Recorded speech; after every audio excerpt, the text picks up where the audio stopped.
Os 4 monstros mitológicos assustadores. Os grifos.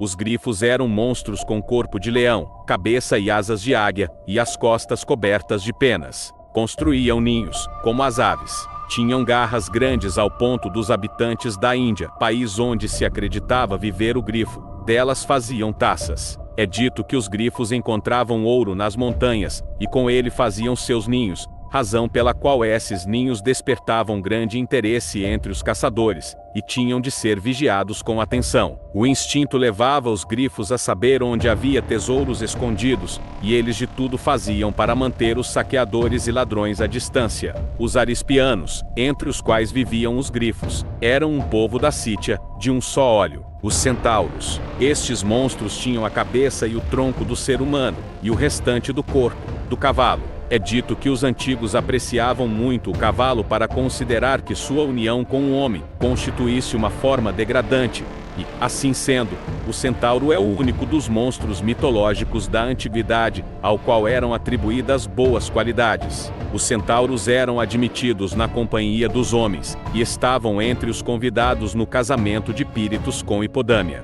Na festa, Eurátion, que um dos centauros, tendo se embriagado com vinho, tentou violentar a noiva. Os outros centauros seguiram seu exemplo, provocando uma batalha, no qual vários deles foram mortos. É a célebre Batalha dos Lápites e Centauros, assunto favorito dos escultores e poetas da antiguidade. Entretanto, nem todos os centauros eram semelhantes aos grosseiros convidados de Píritos. Quiron, um centauro, recebeu lições de Apolo e Diana, tornando-se famoso por sua habilidade na caça, medicina, música e arte da profecia. Os mais notáveis heróis da Grécia foram seus discípulos, entre eles o menino Esculápio, que lhe foi confiado por seu pai adotivo Apolo. Quando o sábio voltou para casa levando a criança, sua filha chamada Diocírio veio ao seu encontro, e, vendo a criança, começou a profetizar, prevendo a glória que ela iria conquistar. Esculápio, após adulto, tornou-se um médico famoso. Plutão irritou-se com isso.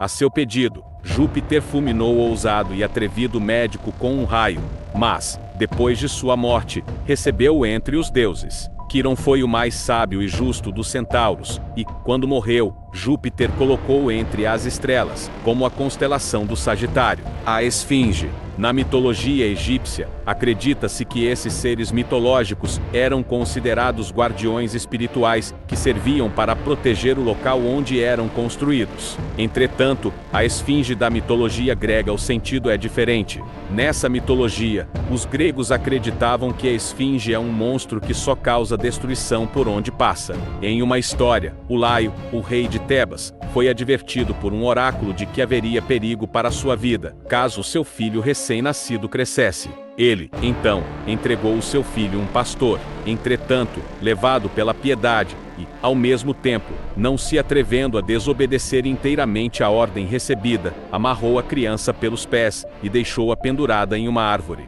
O menino foi encontrado por um camponês, que o levou aos seus patrões. O casal adotou a criança, que recebeu o nome de Édipo. Muitos anos depois, quando Laio se dirigia para Delfos, acompanhado apenas de um servo, encontrou-se, numa estrada muito estreita, com um jovem que também conduzia um carro. Como este jovem se recusou a obedecer a ordem de afastar-se do caminho, o servo matou um de seus cavalos, e o estranho, furioso, matou Laio e seu servo. O jovem era Édipo, que, desse modo, se tornou o assassino involuntário do próprio pai. Pouco depois desse acontecimento, a cidade de Tebas viu-se afligida por um monstro, que assolava as estradas, e era chamado de Esfinge. Essa criatura tinha a parte inferior do corpo de leão, e a parte superior de uma mulher. Agachada no alto de um rochedo, detinha todos os viajantes que passavam pelo caminho, propondo-lhes um enigma, com a condição de que passariam sãos e salvos aqueles que o decifrassem, mas seriam mortos os que não conseguissem encontrar a solução. Ninguém conseguira decifrar o enigma, e todos haviam sido mortos. Édipo, sem se deixar intimidar pelas assustadoras narrativas, aceitou, ousadamente, o desafio. Dessa forma perguntou à esfinge: Abre aspas. Qual é o animal que de manhã anda com 4 pés, à tarde com 2 e à noite com 3? Fecha aspas. Édipo respondeu que é o homem, que engatinha na infância, anda com as 2 pernas na juventude, e quando idoso anda com a ajuda de um bastão. A esfinge, ouvindo essa resposta, ficou tão humilhada ao ver resolvido o enigma, que se atirou do alto do rochedo e morreu. A quimera. A quimera era um monstro amedrontador, que expelia fogo pela boca e pelas narinas. O seu corpo era uma combinação de um leão, de uma cabra e de um dragão. Causava grandes estragos na Lícia, de sorte que o rei do país, Iobates, procurava um herói para destruir essa criatura. Naquela ocasião, chegou à sua corte um jovem e bravo guerreiro, chamado Belerofonte, que trazia carta de Proteu, genro de Iobates, recomendando-o em termos calorosos como um herói invencível, mas acrescentando, no fim, um pedido ao sogro para mandar matá-lo. O motivo disso é que Proteu tinha ciúme de Belerofonte, por desconfiar de que sua esposa, Anteia, tinha uma certa admiração pelo jovem guerreiro. Ao ler as cartas, Iobates ficou hesitante, não querendo violar as regras da hospitalidade, mas desejoso de satisfazer a vontade do genro. Teve, então, a ideia de mandar Belerofonte lutar contra a quimera. Belerofonte aceitou a proposta, mas antes de entrar em combate consultou o vidente Pólido, que o aconselhou a recorrer ao cavalo Pégaso. Para esse fim, o jovem deveria passar a noite no templo de Minerva. Assim fez Belerofonte.